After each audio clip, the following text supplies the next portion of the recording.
was started in the state of Texas, so that House districts could not break a county line or be drawn in certain ways, and that's still the case today. The 20th century is when whites began to say that blacks were taking their seats and taking over. And so we found them doing as much as they could to get blacks out of politics, and they did a good job at it. The groundswell that would lead to segregation being the norm in virtually every area of society would also lead to the exclusion of blacks. That blacks in Texas would lose the right to vote, and this would also lead to blacks being ousted from elected positions. Not only were there black legislators in the Texas legislature, but there were black office holders at the local level back in that same period, 1870s to 1890s. The Texas State Legislature is the body of elected representatives that oversees the state government and is charged with appropriating and spending tax dollars. It also enacts laws regarding education, safety, and health care, as well as many other regulations affecting the lives of all Texans. The state legislature is the one who enacts the laws, who also appropriates the funding. So the final analysis, anything that you like or don't like, you can point the finger at the state legislature. Our role is merely a lawmaker at the state level, and those laws affect every citizen in the state of Texas, some good, some bad, whether it deals with education, health care, or criminal justice. I think that people are realizing how important government is to their lives, and that government has value. Well, the state legislature is supposed to allocate the state's resources. That's a primary role. Now, obviously, there are other laws that have to be passed and things that have to be done. State legislators, though, whether it's dealing with things related to medicine or education or anything, then turns to other agencies that they've empowered. The most important thing about being a legislator in Texas is that I get to work back in my district. I get to do things for people that they cannot do for themselves. So I get to open up many doors and remove a lot of red tape to accomplish many things.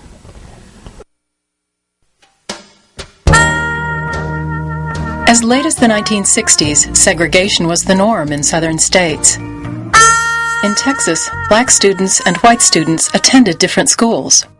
So at that time, 1967, I was a teacher, and a teacher in a predominantly minority school, because you could only teach at a black school. My mother could only teach at a black school, and so since 1967, the roles has changed. You can teach mostly wherever you really want to teach if you qualify to do so.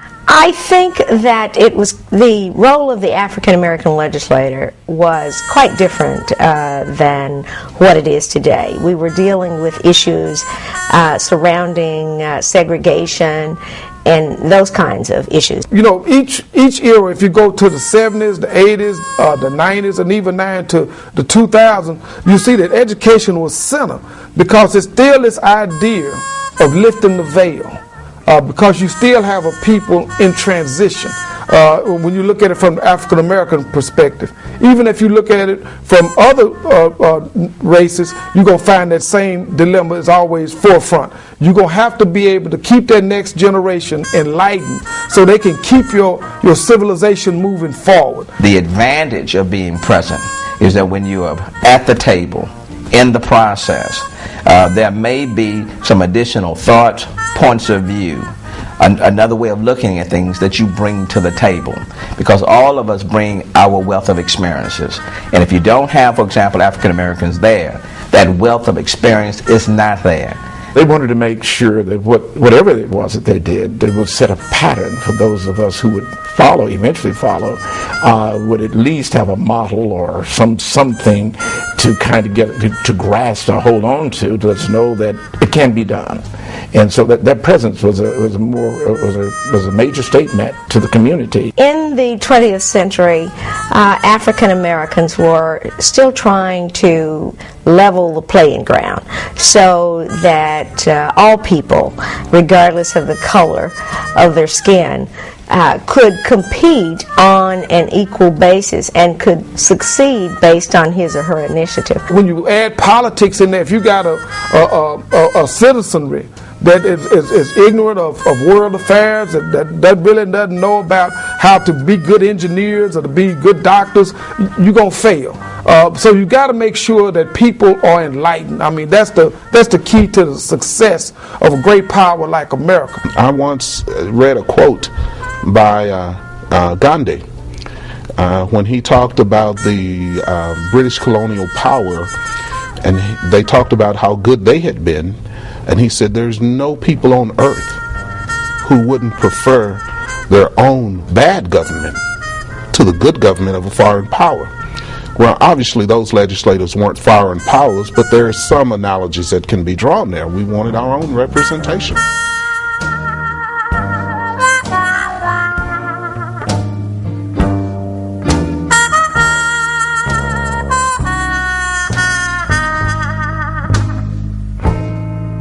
The first African American to be elected to the Texas State Senate since Reconstruction was a woman who grew up in Houston's 5th Ward, an inner-city area of predominantly black neighborhoods.